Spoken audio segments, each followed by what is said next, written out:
Christmas டைமில் இந்த cake எல்லாமே எந்த வீட்லையுமே இருக்காது. நல்லா ரிச்சாக ட்ரை ஃப்ரூட்ஸோட யம்மியான ஃப்ளேவர்ஸோட நிறைய இன்க்ரீடியன்ஸ் வச்சு ஒரு சோக்கிங் மெத்தடில் இந்த கேக் பண்ணுவாங்க.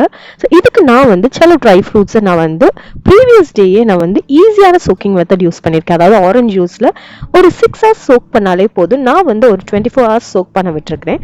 ஸோ இந்த சோக்கிங் வந்து அதில் நல்லா வந்து அந்த அப்சர்ப்ஷன் எல்லாத்தையுமே கொடுக்கும் அந்த ட்ரை ஃப்ரூட்ஸில்.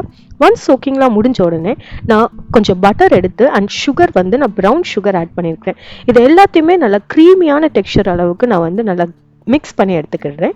ஸோ ஒன்ஸ் மிக்ஸ் பண்ண பிறகு நான் ட்ரை இன்க்ரீடியன்ஸ் எல்லாம் தனியாக ஒரு பவுலில் நான் மிக்ஸ் பண்ணியிருக்கேன். ஸோ இதில் நான் maida, baking powder, baking soda, cinnamon powder, கொஞ்சம் சாஜீரா இது எல்லாத்தையுமே ஆட் பண்ணி நல்லா மிக்ஸ் பண்ணியிருக்கிறேன். ஒன்ஸ் அது கம்பைன் ஆன உடனே ஆல்ரெடி நல்லா க்ரீமியாக மிக்ஸ் பண்ண அந்த பட்டரையும் ஆட் பண்ணிட்டு நல்லா நம்ம வந்து மிக்ஸ் பண்ணுவோம்.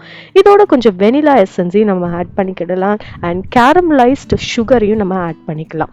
இதெல்லாம் ஆட் பண்ண முடிச்சு அந்த கேரமலைஸ்ட் சுகர் உங்களுக்கு நல்ல ஒரு ப்ரௌன் டிண்ட் வந்து இந்த கேக்குக்கு கொடுக்கும்.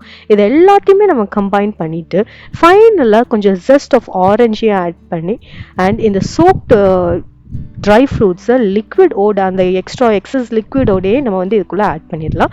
அண்ட் தயிருமே நான் வந்து ப்ரீவியஸாக நான் ஆட் பண்ணி மிக்ஸ் பண்ணியிருக்கேன் அந்த ஒரு மாய்ஸ்சர் கண்டென்ட் கொடுக்கறதுக்காக. ஒன்ஸ் இது எல்லாமே நம்ம மிக்ஸ் பண்ணோடனே இந்த கேக் உங்களுக்கு வந்து டென்ஸாக இருக்கும்.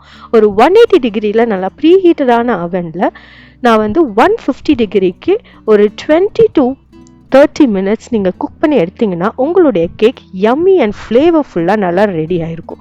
கண்டிப்பாக அதை செஞ்சு பாருங்கள்.